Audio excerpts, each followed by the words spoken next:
جو قرآن سے محبت کرتے تھے، جو قاریان قرآن تھے، جو حافظان قرآن تھے، جنہیں قرآن سے محبت تھی، ان کے لیے جملہ شاہ فرمایا، یا علی مثلک فی امتی مثل قل هو اللہ احد۔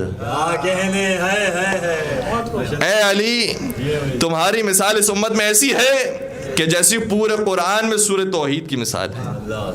سورہ توحید میں کیا کمال ہے جو دوسرے سوروں کے اندر نہیں ہے، خود دوسری حدیث سے ہی پتہ چلتا ہے، اور اس حدیث کے اندر بھی ذکر فرمایا۔ ہمارے یہاں مشہور ہے کہ جب فاتحہ ہوتا ہے تو 1 مرتبہ سورہ الحمد اور 3 مرتبہ سورہ توحید کی تلاوت ہوتی ہے۔ کیوں تلاوت کی جاتی ہے؟ کیونکہ روایت کا جملہ یہ ہے کہ جو 3 مرتبہ سورہ توحید کی تلاوت کرے تو پورے قرآن پڑھنے کا ثواب ملتا ہے۔ ہم پورا قرآن پڑھنے کے بعد اس کا ثواب ہدیہ کرتے ہیں ارواح مومنین کو۔ پیغمبر نے شاہ فرمایا، اے علی تمہاری مثال ایسی ہے جیسے قرآن میں سورہ توحید کی مثال ہے۔ اگر کوئی تم سے دل سے محبت رکھے تو اس کا 1/3 ایمان مکمل ہو گیا۔ اگر کوئی دل کے ساتھ ساتھ زبان سے بھی تمہاری محبت کا اعتراف کرے اس کا 2/3 ایمان مکمل ہو گیا، اور جو دل کے ساتھ زبان کے ساتھ ہوتے ہوئے اپنے عمل کے ذریعے بھی تمہاری محبت کا اعلان کرے اس کا پورا ایمان مکمل ہو گیا۔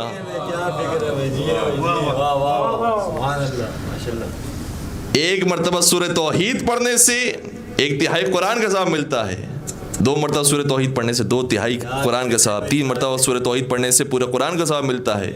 اسی طرح 1/3 محبت رکھنے سے 1/3 ایمان حاصل ہو جاتا ہے، 2/3 محبت رکھنے سے 2/3 ایمان حاصل ہو جاتا ہے، اور پورے اعضاء و جوارح کے ساتھ علی مرتضیٰ سے محبت کی جائے تو پورا ایمان مکمل ہو جاتا ہے۔ مولا متقیان کی شان، مولا متقیان کی ذات وہ ہے کہ کتنے مختلف زاویوں سے پیغمبر نے کوشش کی کہ کوئی رہ نہ جائے، کوئی حصہ، کوئی گوشہ، کوئی فرار کا راستہ باقی نہ رہے، کہ پیغمبر نے ہمیں بتایا ہی نہیں تھا کہ علی کی محبت اتنی ضروری چیز ہے، علی کی الفت، علی کی محبت، ان کا عشق اتنی واجب چیز ہے۔ پیغمبر نے بار بار مختلف انداز سے سکھایا، اگر تمہارے دل میں فلاں چیز کی محبت ہے علی کی محبت رکھو، فلاں چیز کی محبت ہے علی کی محبت رکھو، کیونکہ وہ علی کی طرح ہیں۔